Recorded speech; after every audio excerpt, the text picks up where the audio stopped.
Coach, simply this win must feel extraordinarily good. It does. I mean, it was obviously needed, but the thing I like about it is, you can get fragile in sports, and especially pro sports, right? And things haven't been going our way lately. And um, in that fourth quarter, I mean, I think Colorado took another lead.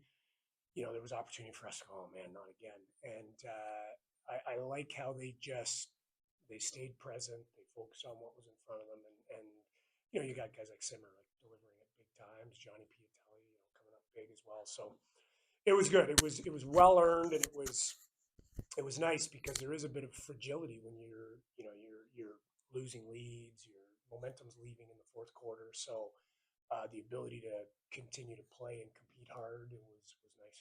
So that actually does kind of lead into the question. Watching that Colorado game as they were coming, when you were on camera, you could see that at least from the exterior, you didn't seem phased or frustrated. In this one, you mean? The last game. Oh, in Colorado. Okay. As a coach, obviously you are the figurehead of. How do you manage to stay composed, especially over the course of the season? It's difficult. I mean, sometimes you have to fake it, to be honest, right?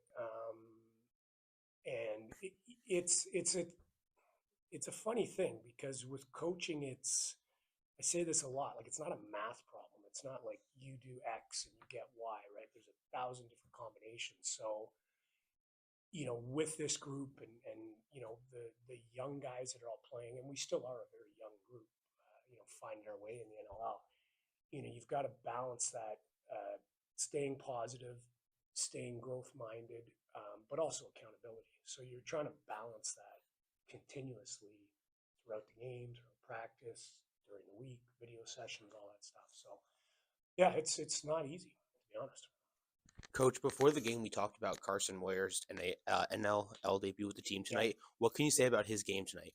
I loved it. I thought he was kind of as advertised when we talked about. I don't know if I talked to you guys about it, but I had talked to some people about it, and it's just, he's a little bit like Sam Firth, right? Plays an energy game, goes to hard areas, plays tough, plays with pace, and I think we needed that um, throughout the course of the game. I thought he did.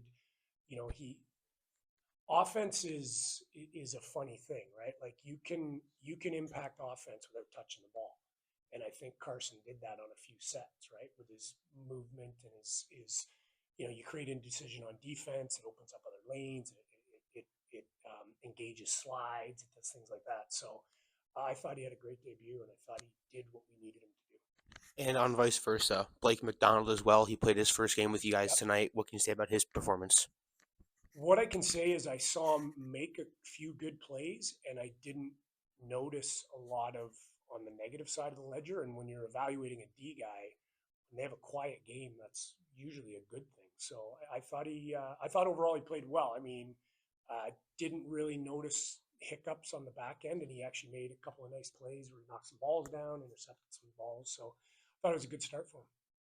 We talked about it pregame where you're missing some key defensive pieces, including the captain on the floor. Mm-hmm. What can you say then about the defensive effort and the effort by Doug Davidson?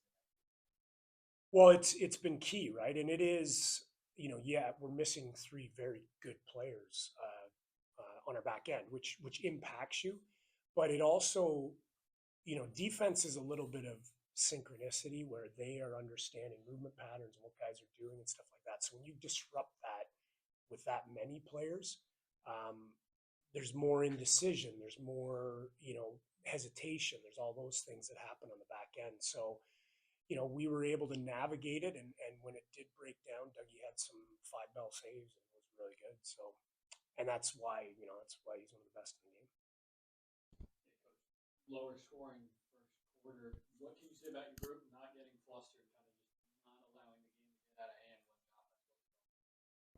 Yeah, I mean it's easy to talk, right? And it's easy for me to say, stay present, focus on the small things, stay consistent, do all that stuff. But I've been on that floor when you're getting bloodied and you're getting battered and things aren't going your way.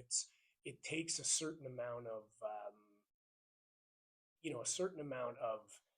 mental toughness to continue to do that over the course of 60 minutes because it's a mean game. And when things aren't going your way, it is a meaner game. So I was proud of how they just stayed the course, stayed composed, stayed current. Didn't get down on themselves, and it was a good game. And against a very good opponent. Like Colorado is, they're a win now team. Like they're one of the elite teams in the league. So that was a real big win. Coach, you talked about Alex Simmons earlier. One Yeah. person you didn't mention was Ethan Walker. He had 2 goals and 6 assists for 8 points tonight. He hit his 200th career point. What can you say about him? I mean, he continues to lead this offense. Yeah, and Ethan is, he's kind of the veteran of that group 3 years into the league, right? Which sounds kind of crazy to say, but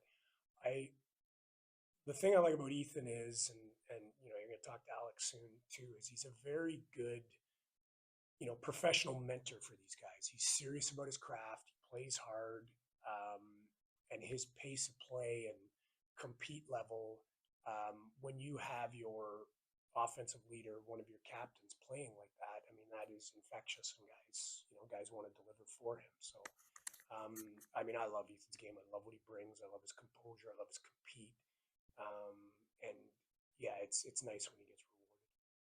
I didn't realize he had 2 and 6. When you went to the Rusty Nail for your birthday, did you finish all of the wings? No, I could not. I called the guys in market. I needed help, but they weren't available. So it was just my wife and I. And actually, I think I brought my daughter too. And no, 55 wings is a lot of wings. So we couldn't get through them. I left some on the table. That's for sure. And then just finally for you, when you look at this weekend in the NFL, Rochester I didn't even know what the results were. Toronto just won. Oh, they did, eh? Yeah. Wow, okay. And then obviously you guys beat Colorado. Yeah. Ottawa beats Vancouver. It was one of those weekends where it seemed that things are evening itself out. Mm-hmm. Does this feel like this is how it's going to be the rest of the season? I mean, the NLL is always like that. I mean, it's a difficult league to run away in a game. It's a difficult league to run away in a season. So it is, yeah, I mean, it usually comes back to the middle, right? I mean, we saw that last year with all those pushes those teams made. I think we had 5 teams at 8 and 10 at the end of the year, and gets into the tiebreakers, playoffs get in. I mean, we've seen, I think when Colorado won the whole thing, they got in the playoffs like on the last weekend or something like that. So, yeah, it is a crazy league. I think it's more unique than any other pro sports league where it is, good luck being on a betting line or something like that, right? Like you just can't, it's very difficult because everything's so close and the margins are so tight, and little swings can make a big difference. 17. Well, However, Philadelphia was making that comeback. yeah, I'm out of the loop. I was just focused on ours, so I don't know what's going on. All good. Good. Thanks, guys.